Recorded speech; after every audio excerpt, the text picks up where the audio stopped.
இன்றைக்கி நம்ம சேனலில் தனுஷ் இயக்கத்தில் அவரே நடித்து தியேட்டர்ஸில் ரன் ஆகிட்டுருக்க ராயன் படம் எப்படி இருக்குன்னு பார்ப்போம். சண்டே வேணாம்னு ஒதுங்குற தனுஷ் அவரோட மூத்த தம்பி சந்தீப் கிஷன் ஒரு கேங் வாரில் மாட்டிடுறாரு. அந்த கேங் வாரில் எஸ்ஜே சூர்யாவும் சம்மந்தப்பட்டிருக்காரு. இந்த பிரச்சனையிலேருந்து நம்ம தனுஷ் தன்னோட தங்கச்சியவும் தம்பிங்களையும் காப்பாற்றினாரா இல்லையா? இந்த பிரச்சனைக்கு அப்புறம் தனுஷோட வாழ்க்கை எப்படிலாம் மாறுச்சு? இதான் இந்த படத்தோட ஒன்லைன். படம் நல்லா இருக்குது. இந்த படத்தில் தனுஷோட தங்கச்சி துஷரா, தம்பிங்க 2 பேர் காளிதாஸ் ஜெயராம், சந்தீப் கிஷன். இவங்க மட்டும் இல்லாமல் எஸ்ஏ சூர்யா, செல்வராகவன், வரலட்சுமி, பிரகாஷ்ராஜ் இவங்க எல்லாரும் பெர்ஃபார்மன்ஸில் மிரட்டிட்டாங்க. அந்தளவு நல்லா நடிச்சிருந்தாங்க. ஃபர்ஸ்ட் ஹாஃப் வேறு லெவல், செகண்ட் ஹாஃப் ஸ்லோவாக ஸ்டார்ட் ஆகி போக போக ஹைப்பை ஏற்றிட்டாங்க. ஆனால் ஃபர்ஸ்ட் ஹாஃப் அளவு செகண்ட் ஹாஃப் இல்லைன்னு தான் சொல்லணும். ஏன்னா செகண்ட் ஹாஃபில் தேவையில்லாத சீன்ஸ்லாம் கொஞ்சம் நிறையவே இருக்குது. ஆனால் செகண்ட் ஹாஃப் டீசெண்டாக முடித்தாங்க. இந்த படத்தோட பெரிய ப்ளஸ்னால் அது ஆக்டிங், இன்டர்வல், மியூசிக் தான்.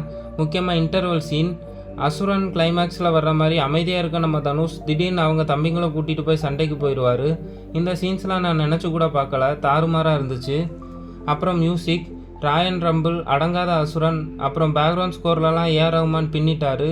ரத்தம் தெறிக்க தெறிக்க கமர்ஷியல் படங்களை எதிர்பார்க்குறவங்க இந்த படத்தை ஒரு வாட்டி ட்ரை பண்ணலாம். இது தனுஷோட 50வது படம். என்னை பொறுத்த வரைக்கும் 50வது படம் நல்லா தான் வந்திருக்குன்னு நான் சொல்லுவேன்.